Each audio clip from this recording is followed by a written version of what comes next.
High বন্ধুরা, শুভ দুপুর। এগুলোকে তোমরা কি বলো ঠিক জানি না, অনেকে অনেক কিছু বলে এগুলোকে।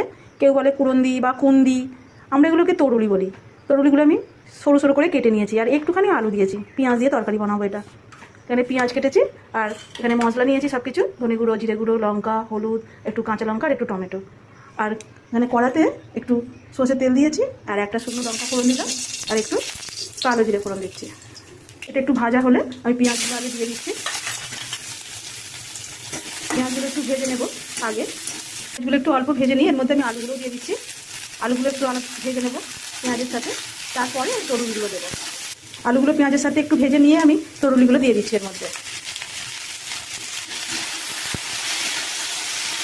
তরুলিগুলো আলুর সঙ্গে ভাজার সময় আমি নুনটা দিয়ে দিচ্ছি, যাতে তাড়াতাড়ি সব কিছু নরম হয়ে যায় আর সেদ্ধও হয়ে যায়। টমেটোটাও দিয়ে দিলাম, দিয়ে এটাকে আমি আর একটু ভালো করে ভেজে নেবো।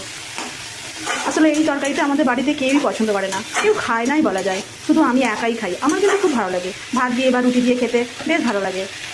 তরুলিগুলো আলুর সাথে একটু ভেজে নিয়েছি, এবার আমি সব মশলাগুলো একসাথে দিয়ে দিচ্ছি। মশলাটা দিয়ে আর একটু ভেজে নেব। একটুখানি আদা আর রসুন চাঁচা এর মধ্যে দিয়ে দিচ্ছি।